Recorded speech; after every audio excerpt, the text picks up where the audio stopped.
Feedback on the C-Series is starting to come from the customer base, which is important. Do you think that's going to have an impact in terms of the ability to sell the aeroplane? You're now starting to get positive feedback. People are listening to that.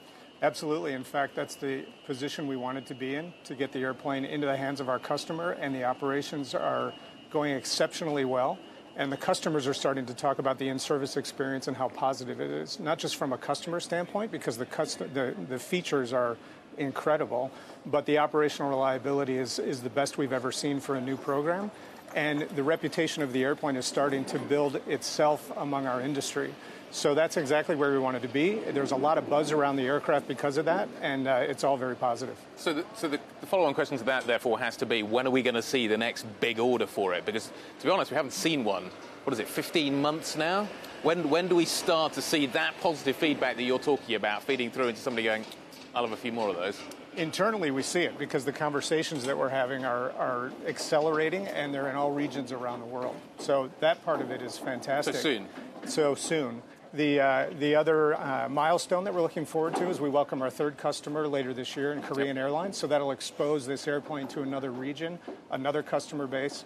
And as well, we certified operations in London City. So now you're going to see the CS-100 in a very challenging airport that can carry more passengers further than any other airplane.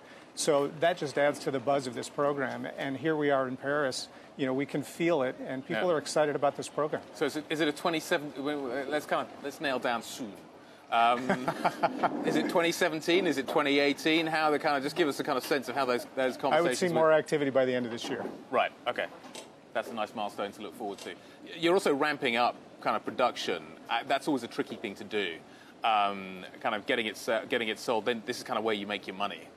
How's that process going? So you're absolutely right. It's an orchestration of the supply chain. We bring it all together in Mirabel, where we produce the aircraft, and we're in the very early stages of production. We have 14 airplanes that are delivered.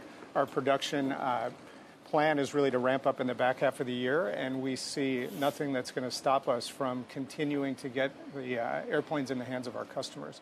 As you mentioned, it's challenging. It's early days. Yep. We're really focused on 2020 when we get to full production at about 120 aircraft per year. One fly in the ointment appears to be that Boeing has launched a trade spat with you, and I'm curious to know kind of what your thinking on this is, and whether or not that is causing customers to kind of just hold off a little bit. It's actually a little bit of the opposite. The attention that this aircraft is getting now that it's in the marketplace, in the hands of our customers, is quite positive, and a competitive response. We view it as really trying to slow down the innovation that this airplane brings in our market, which is 100 to 150 seats, a market that Boeing does not compete in on the low end. So, you know, we think that this airplane appeals to customers around the world. It's not just built for the U.S.